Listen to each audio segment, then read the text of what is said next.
Hey everybody, I'm Grandmaster Ben Finegold here with another lecture in our weekly series. This lecture is on Reuben Fine. And Reuben Fine is considered by most people to be one of the 10 best players who ever lived, who was never the world champion. I want to thank our sponsor. If you'd like to sponsor a lecture, please contact Karen. Her email is karen@atlchessclub.com. And Fine, unlike most world-class chess players, was also someone who had another occupation. He was a psychologist, and he actually, at some point, retired from chess for the most part and just was a psychologist. And he also was at several universities, and he also wrote several books on psychology and related fields, as well as many chess books. He was born in 1914, and he became Grandmaster by FIDE in 1950 when they introduced titles, even though he was already just about retired. Most famous result was in 1938 at the AVRO tournament in the Netherlands. He tied for first, which had most of the best players in the world. And when world champion Alekhine passed away, they had a tournament in 1946 to decide who would be the world champion. Fine was invited, but he declined since he wasn't really playing chess then. And so Botvinnik ended up winning the tournament and becoming world champion. Fine played in 3 chess Olympiads, and he won 5 medals and 4 gold. The math doesn't check out, but it's true. You can win team gold and you can win individual gold. He played in 7 U.S. Opens, and he won all 7. So obviously very strong player. Born in New York, he was a master when he was a kid, and played tournaments all over New York, including winning the U.S.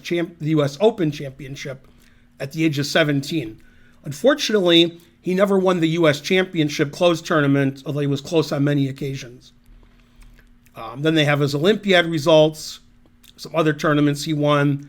He was successful playing in Europe also, played in many U.S. championships, but even though he finished his U.S. championship record throughout his career with a 78% score, he still never got first place. Amazing. Then they talk about the AVRO tournament, which was the most famous tournament, and obviously most famous book, Basic Chess Endings. He also wrote the first edition of Modern Chess Openings, but Basic Chess Endings, which I believe he claimed he took 10 years to write, a very long, comprehensive book, which has been reprinted and put in algebraic and fixed some of the errors, was a classic book. Didn't play in the World Championship in 48, and I think he played almost all of the world champions between like 1920 and 1970, and his record against the world champions and other super GMs is listed here on Wikipedia. He played everybody, and he had reasonable scores also. Before they had FIDE ratings, this place called Chess Metrics ranked players based on what they thought their strength was at the time, and they had Reuben Fine as one of the 10 best players in the world for 8 years. And okay, obviously many famous games. If you're interested in his psychoanalysis, you can read books that he wrote also on that subject.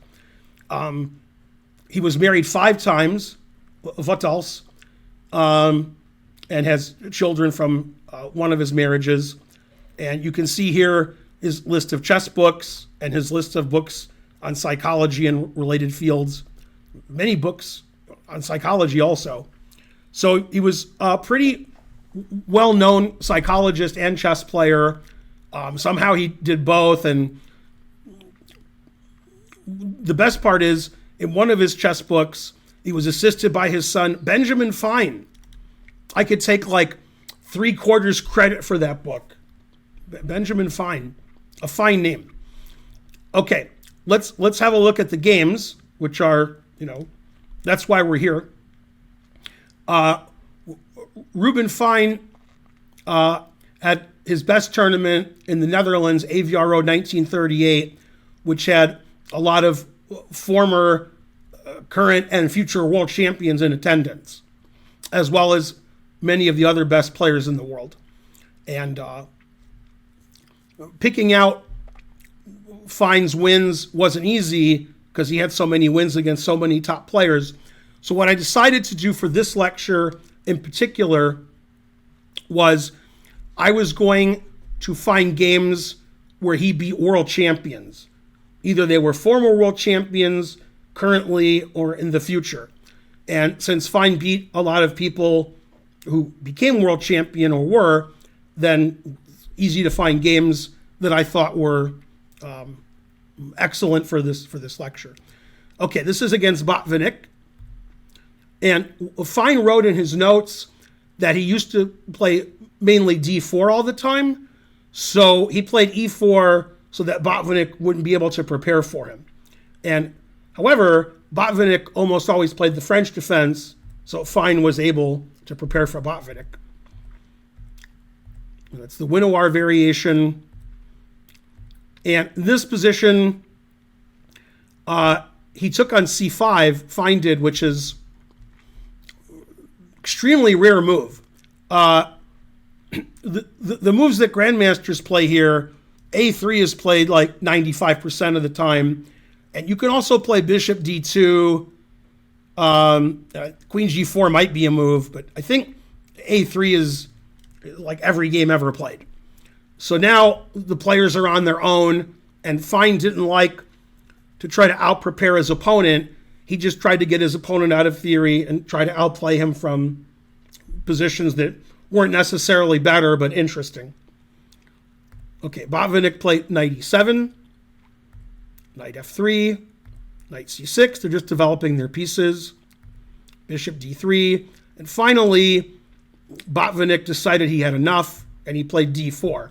He could have played d4 on the previous two moves, but he didn't see anything good to do to keep improving his position, so he decided to play d4 now. And you may have been wondering, what does white do against d4? The knight's pinned and attacked. This kind of position happens a lot where a pawn attacks a knight and it's being pinned by a bishop. You counterattack the bishop. Okay, and Botvinnik played bishop a5, attacked the bishop again, and then black sacrificed a piece because black gets his piece back and wins a lot of white's queenside pawns. And after the move bishop b5 check, in this position, Botvinnik made a mistake. He played the move knight c6. In the notes to the game, bishop d7 is considered a better move. But after knight c6, and you can see the difference, after bishop d7, it's very likely black will be able to trade off his bad bishop. And after knight c6, he actually makes his bishop worse because Fine takes the knight, and now, based on the pawn structure, this bishop is very poor, doesn't have anywhere good to go, like ever. Now, black is down a piece, but he's winning the piece on c3. So, rook a4, attacking the bishop, forcing bishop takes, bishop d2, and if Botvinnik trades, he's just going to lose his d-pawn later, and the bishop's just going to be perpetually bad. So he played f6 to try to open up the center to eventually get his bishop on c8 out somewhere. Unfortunately, never play f6. So he castled, They traded, and then queen e1, attacking this pawn and defending this pawn again. And white is strategically winning because the bishop on c8 is just so terrible. And that was a consequence of Botvinnik playing knight c6 earlier and getting this pawn structure. a5, he wants to play bishop a6. So good move. Queen c3, bishop a6. And man, his a-pawn doesn't look very good. So even though Botvinnik sort of got his bishop out, he's just going to hang out on this diagonal, and he really can never get back into the center like he'd like to.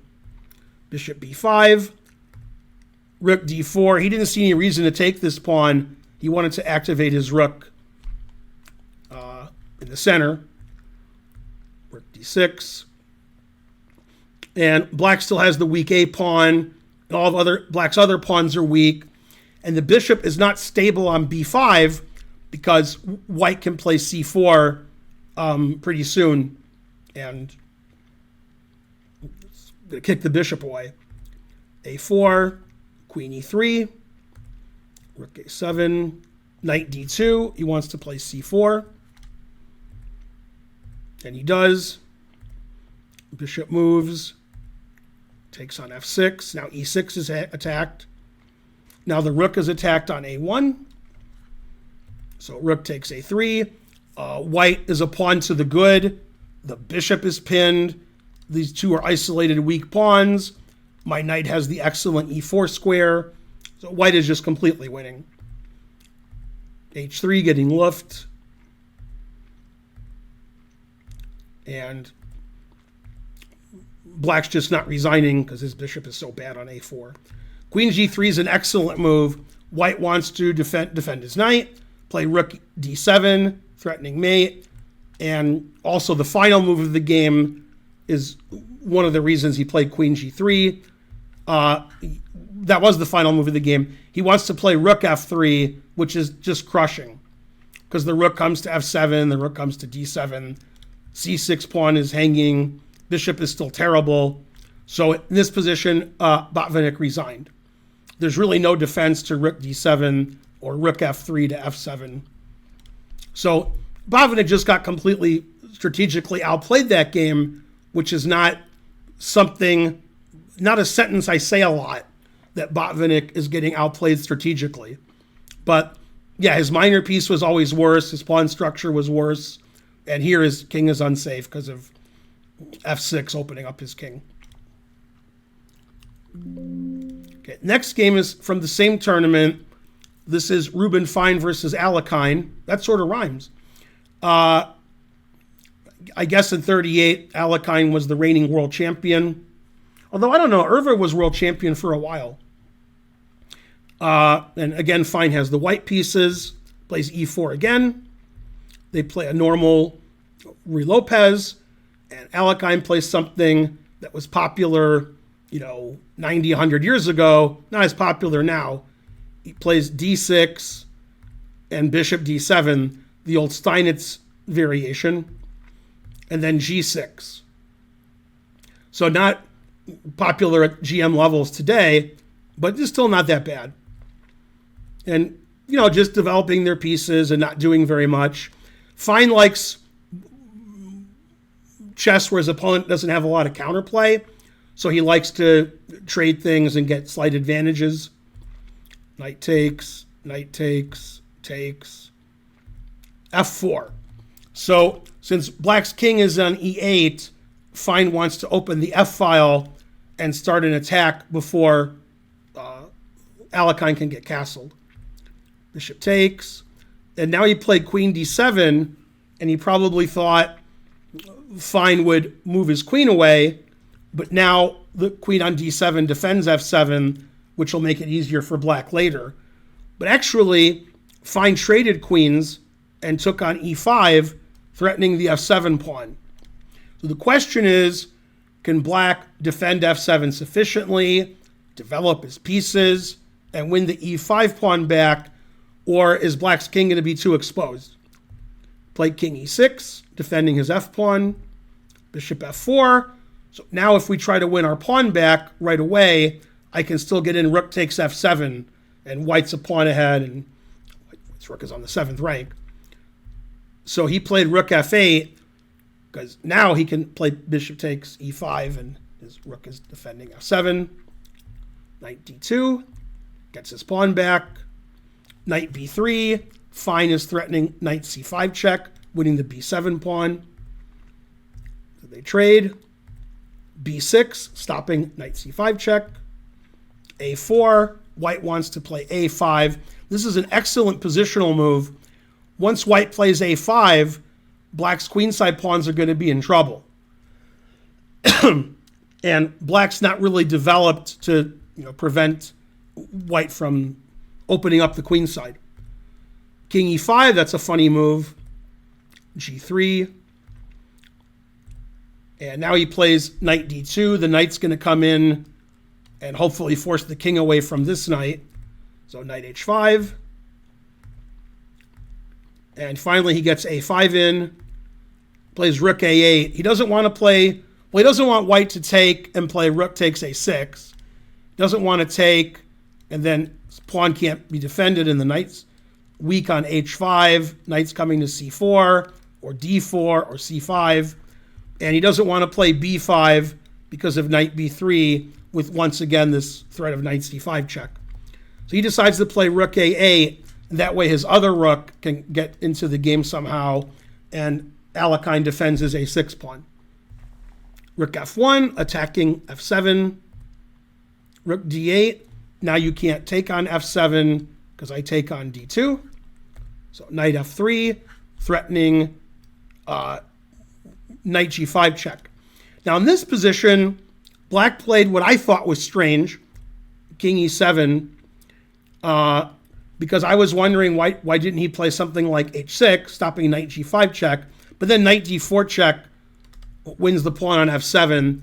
And also if he plays f6, which he should never do, then I can check, then I can play g4 attacking your knight. Your knight has to go to g7, then I take on f6. So actually, there's very little that black can do about white's threats. Plays here, and in this position, after trading on b6, plays knight g5. And if you play f6, and I take this, you don't have a good way to defend your f-pawn. F-pawns attack 3 times, and if you play rook d6, once again I play g4 and kick your knight away from f6. So instead, Alekhine played h6, and now white is up a pawn, pass pawn on the e-file, and black's king is exposed. So the rest was pretty easy for Fine. And then at some point, Alekhine just wasn't resigning. Never resign. And in this position, finally, black resigned down 3 pawns, but Alekhine could have resigned the last 10 moves. So that was another example, just like the first game with Botvinnik, where Fine just seemed to outplay his opponent and show that he was the better player. Whether he was the better player or not is under discussion. He did tie for first. And that's why a lot of people consider Fine one of the greatest players never to be world champion, because he beat a lot of world champions. He won a lot of gold medals in the Olympics, a chess Olympiad, won the US Open 7 times out of 7. So he's obviously an incredibly strong player. Okay, the next world champion is Lasker. This was in 1936. A couple of years before AVRO, Lasker was still an older player, but he was still quite good. So his usual d4. They played a Queen's Gambit. Fine played e3, again getting his opponent out of theory and just playing chess, not giving white any advantage. And now we've actually transposed to a Queen's Gambit accepted where white's down a tempo, because Fine played bishop d3 and bishop takes c4, and the Queen's Gambit accepted, we just played bishop takes c4 in one move. So looks like a Queen's Gambit accepted. I've had positions like these. Looks very reasonable. Knight PD7. Pretty equal position.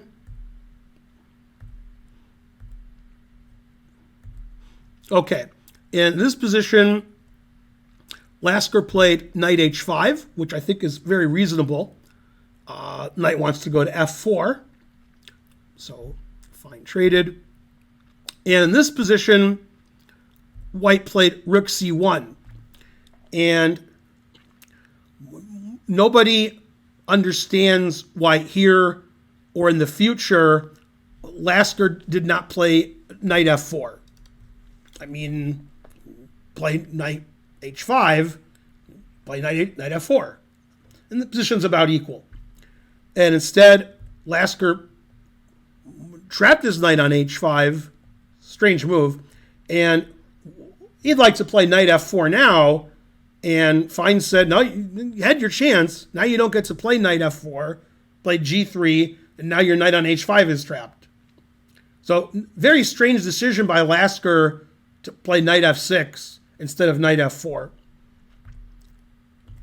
And, I mean, the rest of the game is just White being better because Black's knight is trapped on h5.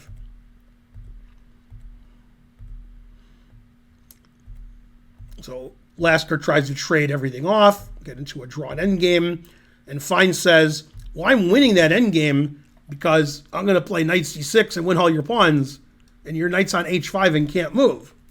And Lasker says, all right, maybe you're right. So he didn't trade queens. And Fine says, no, let's trade queens. I'll play knight c6 and take all your pawns.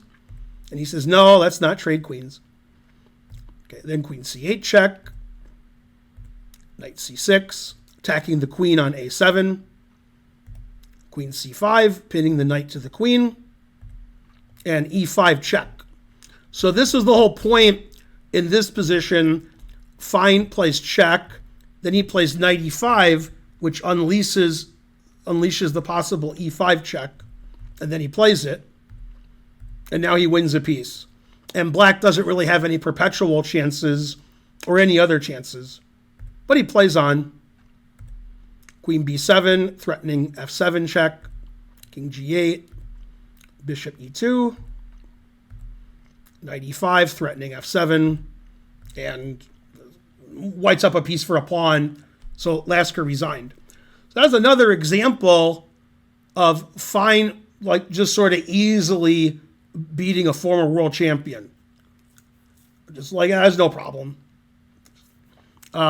And again, nobody knows why Lasker left his knight on h5 instead of playing knight f4, but Fine excellently played g3, trapping the knight on h5 for most of the rest of the game until he ended up losing a piece.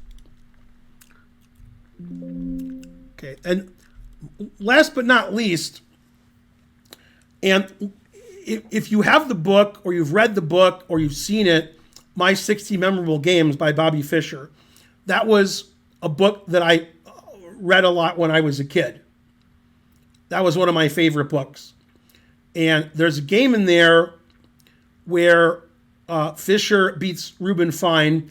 They played some casual games because they happened to be at the same chess club at the same time in 1963, even though Fischer was top 5 in the world and Fine, stopped playing chess 25 years ago. They figured they'll play some blitz chess. And one of the games in My 60 Memorable Games, Fischer sacks all his pieces and mates Reuben Fine, which isn't shocking. Fischer was 20, great blitz player. He had already won the U.S. championship 11-0, and Fine was retired and, not young. However, what's not in the book, because I guess it's not memorable to Fischer, is the one game that Fine won, which I thought was quite fine. So, turnabout's fair play. Fischer's game against Fine from that book is very famous. Everybody knows about it. And nobody knows the game that Fine beat Fischer when they played some chess at the chess club in '63. But now you're going to find out. So it's possible even somebody who's way out of practice, who's 30 years older than his opponent, who was playing in Super GM tournaments before Fischer was born, even when Fischer was 20 and a great Blitz player, Fine could still nick him occasionally, very occasionally. Okay, so Fischer played the Grunfeld, as he's known to do, and Fine played something, sort of non-theoretical, boring. E3, Queen B3, just not too exciting. Fischer wants to make it exciting, so Fischer's like, let's make it exciting. Bishop E6, B4, Queen D5. So now it's pretty exciting. Remember, it's a Blitz game, and Fischer's playing super aggressive. Queen takes G2, Queen takes A2, etc. Fine realizes that Queen takes G2 isn't the threat it's cracked up to be, and he plays B3. Because now, if Fischer plays Queen takes G2, Bishop F3 actually traps the Queen. So Fischer obviously sees that and plays Knight H5, wants to take the bishop on F4. Bishop F3, kicking the Queen away. Queen A5. Knight E2, completing development. Bishop D5, E4. And when Fischer played Bishop D5, he must have calculated, like, E4 looks good, but I take on F4, you take on F4, and then Fischer had the trick up his sleeve, Bishop H6, pinning the knight to the rook. And Fischer probably thought this was favorable to him. Okay, so Fine, even in 1963, 6 years before I was born, knew my very favorite rule, which is always sack the exchange.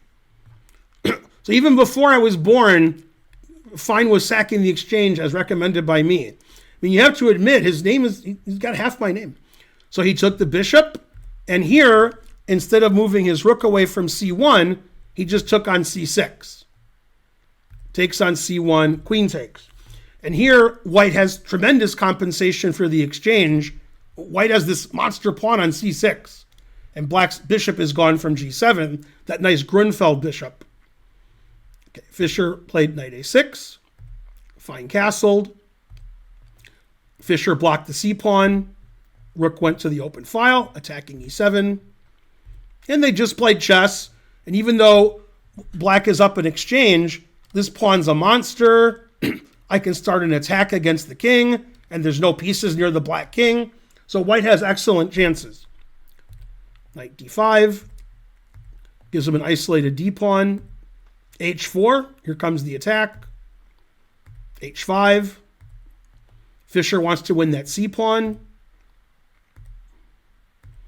Queen E3, giving him the C-pawn. And then Knight C5. And this is why sacrificing the exchange is often good. You're not giving a piece away, like here's a piece. You're saying you can have this piece and I take this piece.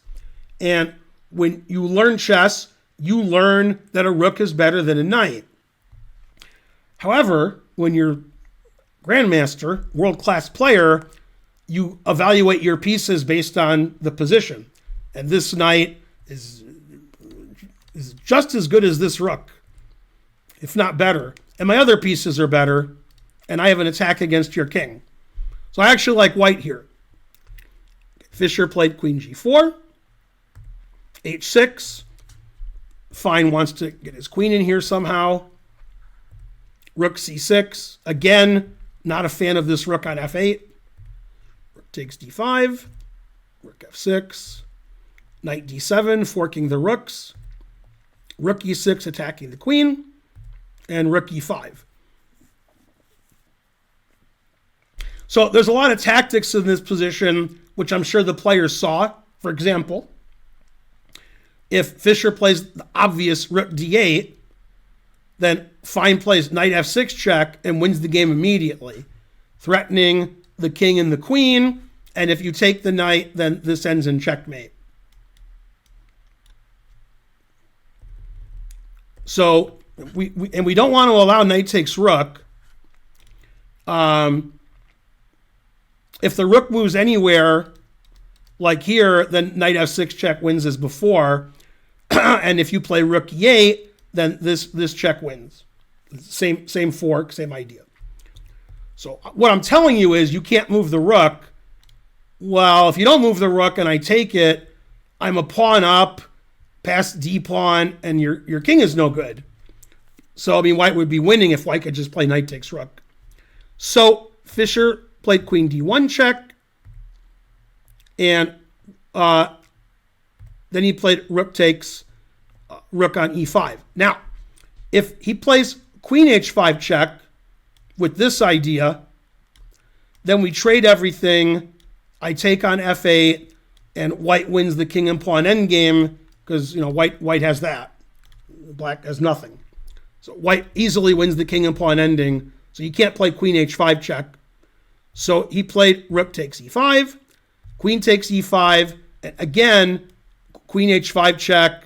It's the same thing, and white easily wins the king and pawn ending with his passed d pawn. So Fischer played in this position after queen takes e5. Fischer resigned instead of going into the lost ending. If Fischer plays f6, which he didn't do because never play f6, then I can play either queen d5 or queen e6 check. They're both fine. They're both Reuben fine. I'll show you both. If you take, I take, and you're down a piece and you have no checks. And if you play rook f7, then you get checkmated. And then mate. And queen e6 also wins, even though black gets a check. That's not enough because black does not have perpetual check here. Very easy for the king to escape. So after queen e5, Fischer resigned. So even though Fine was way past his prime, was retired, was psychologist for a living, he still beat Fischer one of the Blitz games. And luckily, somebody put the Blitz games down to paper. It wasn't played on the internet, so we have it saved. But somebody must have been writing the moves down because all of those Blitz games were saved. So that was pretty interesting. So Fine beat several world champions. He won several gold medals in the Olympiad. He quit chess for a long time and had another occupation. Very interesting guy. And somebody whose games you should look at more closely. A lot of people will ignore him because he wasn't the world champion. But there's a lot of really strong players who were very close to becoming world champion, but never quite got there. And Reuben Fine is one of them.